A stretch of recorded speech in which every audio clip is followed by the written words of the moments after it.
Hi everyone, and welcome back to the Shannon Show.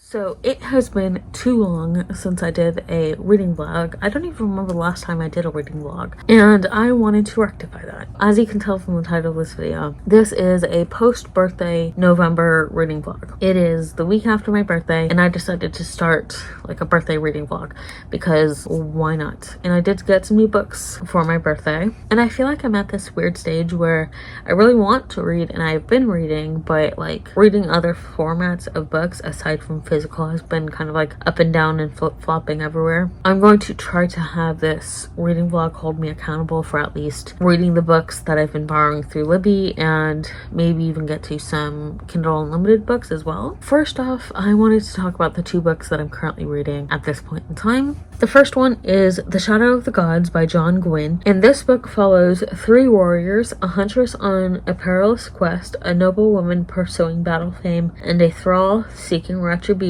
among the mercenaries known as the Bloodsworn. Honestly, I don't think you need to know too much about this book because I feel like there is a little bit of an air of mystery with this fantasy book. It's not necessarily meant to be a mystery book like in that genre, but I feel like there is kind of a sense of mystery about it, so I don't think you need to know too much about it. This is the first book in a trilogy, so it is kind of like a learn as you go, read as you go, learn along with the characters type of a book. I am 56 pages in at chapter 7. I'm doing this as a buddy read with my sister. That's been going kind of interesting, and we set it up so that it is a buddy read on Storygraph as well, so it's been interesting because it's my first buddy read, and I've always been kind of hesitant to do buddy reads. Like, on the one hand, there's the positive that I'm doing it with my sister, but at the same time, it's like, I don't know if I like buddy reads. I like going at my own pace, and I don't, as much as it's nice to talk about where you're at in the book, reading along with someone, you know, on the one hand, I don't want to have to feel like I'm waiting on someone to get to a certain part before we talk about it,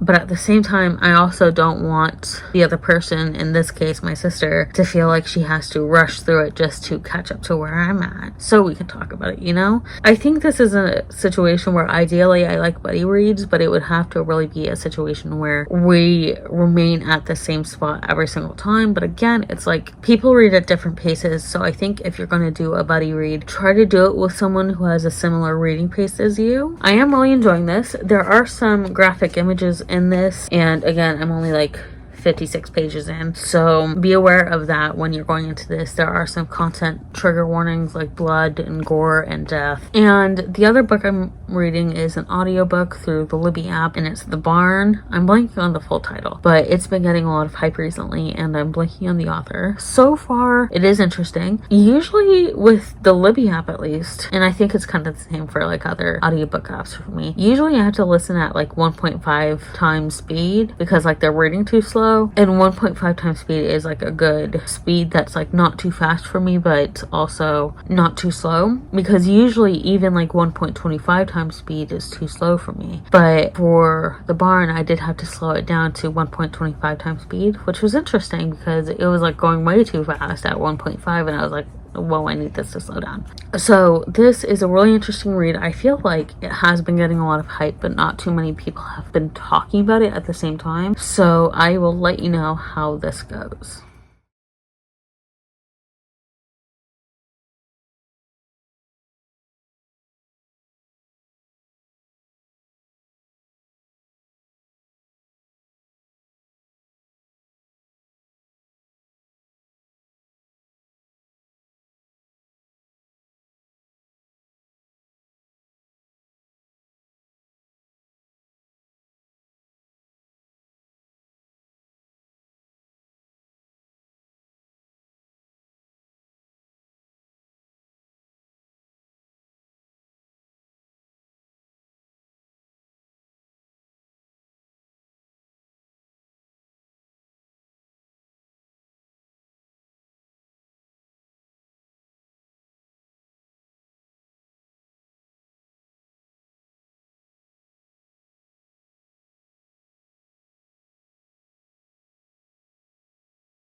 Okay, to give a couple of updates. First off, with The Barn. Again, I'm blanking on the name of the author, but as usual, the cover is up here. Right now, I'm not entirely sure if I did mention this, but I think I did. I was borrowing this book through the Libby app, and my loan on it did lapse. And I believe I'm only 12% of the way through this. My exact timestamp where I stopped and the exact percentage where I stopped is on the screen. But like I think I said when I was talking about first starting reading this book, I was seeing this book around a lot of places, and maybe I just wasn't seeing too many people talk about it, but I was seeing the cover around a lot without actually really seeing too many people saying that they had read it or seeing people review it. Honestly, more people do need to talk about this book because it is such an important part of history, especially Southern US history, that is overlooked like a large part of that history is. So I do think we need to really be talking about this more and promoting it more. The other update that I have is for The Shadow of the Gods. I'm at chapter 12, page 106. So far, I am really liking the story. I'm liking the characters. So far, this specific book does feel more like a character-heavy book rather than plot. It's about like 60% character, 40% plot right now. But it makes sense since this is the first book of a trilogy. It's not a duology. It's not a standalone. So I do think there's a little bit of leeway for the first book in a 3+ book series. It's okay for it to be more character-based rather than plot-based, because when you're with characters for 3+ books, I feel you do really need to like them and enjoy them, and the author does need to make them likable or enjoyably unlikable, which is so far what Shadow of the Gods is doing, and I am appreciating that so far.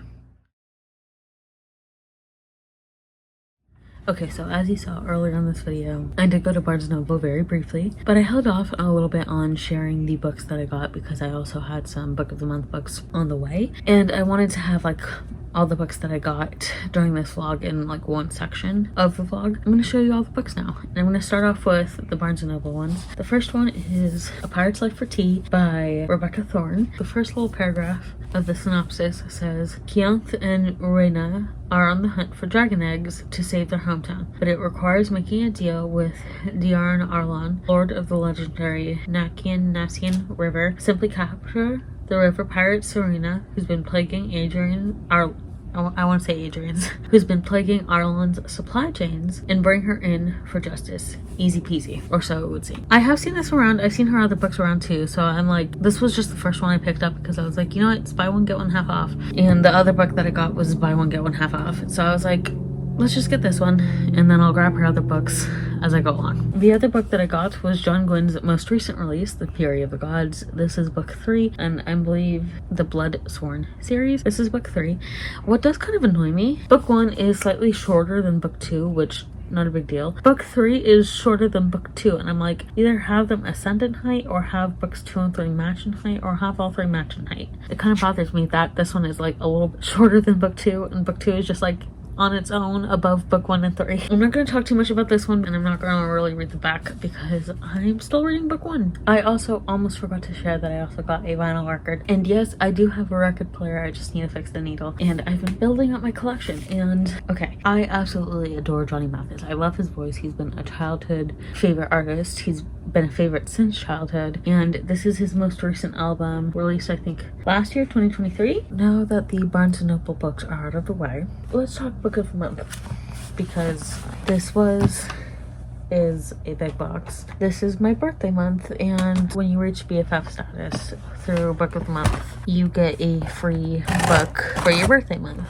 I think I got 3 books because, as I've explained, when I do Book of the Month, I have the 2 credit per month plan. I had a credit. I don't remember if it like had gone from 1 month to the next or what, but I had a credit, and then I had my 2-month credit plan, so I had 3 credits, and I got, as I said, I got 3 books, but one of the books was free for my birthday, so I still have, I think I may have gotten an audiobook. If I did get an audiobook, the cover of it will show up here for a little bit of time before I start showing the physical books. I did get an audiobook. It was A River Enchanted by Rebecca Ross, because I listened to that through the Hoopla app and I really liked it. And I did want a copy of A River Enchanted, but I had already ordered my Book of the Month box, so I got it as an audiobook. Oh yeah! I forgot I added that to this box. The book that I chose for this month was The Road of Bones, the Ashen series, book 1 by Demi Winters. This is a really thick book. Okay, it's over 500. Like, it feels like it's 500 pages, or 500 plus pages. So this is about 539, 540 pages. Shadow of the Gods, and now this. Am I in a Norse mythology train? We'll see. There's another book that I read, A Fate Inked in Blood, was also Norse inspired. So I've been picking up a lot of Norse inspired books lately. I might be on that train. The back little quote says, "Let them think us lions when truly we are wolves." I like how part of it is shiny. I'm assuming it's a Little Red Riding Hood retelling with Icelandic fantasy. Maybe not, but the cover is giving me Little Red Riding Hood. That was my book of the month choice for November. And then one of the add-ons that I did, this was not the one I got for free, but I forgot I added it to the box. The Disappearance of Astrid Burkhard by Natasha Lester. I'm so happy they added this to book of the month because I've been saying they need to add Natasha Lester books to book of the month. Hopefully they'll add more. There's also The 6 Lives of Alex St. Pierre, The Paris Orphan, The Paris Seamstress, The Paris Secrets, The Riviera House, and I think she has another book coming out in a year or so, roughly. I'll have to double check. Let me see. Okay, I kind of wish they had the cover. Like, I do like the yellow and then it matches with this and this, and it does go with that blue, but I kind of wish they had the cover be like the color of the dress or the color of the spine here. And then the third book that I got, which was my birthday book from Book of the Month. The book that I chose for my birthday book, or had Book of the Month select as my birthday book, was The Mayor of Maxwell Street by Avery Cunningham. This is another one that I've had my eye on for quite some time now, and because it was my birthday month and I was trying to treat myself a little bit, I decided to get this as well. I kind of forgot that you get a book free during your birthday month, like you don't spend a credit on it. I was just gonna use 2 of my credits and save 1 and only get 2 books in the box. And then it was like, oh, do you want to have The Mayor of Maxwell Street be your birthday book? And I was like, okay, yeah. And then I'm like, okay, I'll select 1 more, which is why this came as well. You can tell which genre is my genre. So now I just need to figure out how to fit these books on my bookshelf.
Okay, so it's been a little bit since I've updated, which usually is one of my main problems, quote unquote, when I'm doing a reading vlog, is I don't update regularly. As I'm reading, I'll update like after I'm done reading. Speaking of things that I'm done reading, I did finish Searching for Savannah. I was really trying to get through that one before my hold ran out. Holds are like 21 days through the Libby app, but I was like, I really just want to read it and listen to it and just get it out of the way. I know that I didn't like give like the verbal update that I was reading it, but I did mention it previous clip, I think, at this point. However, I finish it like I said. Usually I don't have a hard time giving a nonfiction book a star rating, just because I don't approach it as enjoyable versus not enjoyable. I approach it as like, okay, is the writing style good? Is it effective? I don't really approach it as like, oh, are the characters enjoyable? Because they're not characters, they're real people. So my main focus when giving it a star rating is how How is the writing? Is it effective for the point? Is like the length of it appropriate for the content? With Searching for Savannah, I think I gave it like a 4.75 stars out of 5, just because I do feel like some of the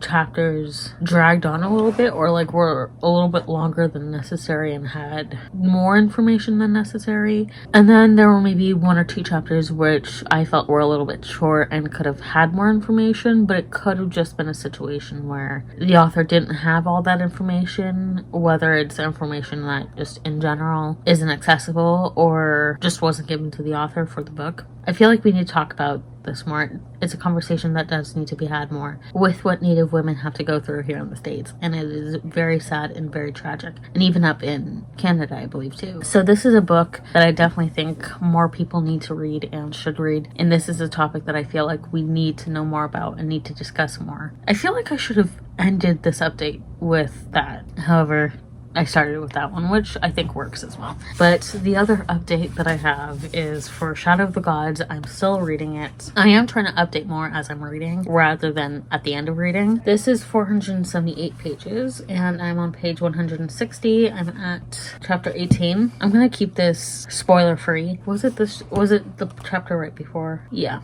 It was that chapter. So like the chapter that I just read was really heart-wrenching, and it's like I hate when, if you know, it was chapter 17, one of Orca's chapters. I feel like it was early enough on, it happens early enough on that I can't really be super mad at the author, but at the same time it's like 17 chapters in. I've had enough time to get attached to these characters, some of these characters, and it's like, why?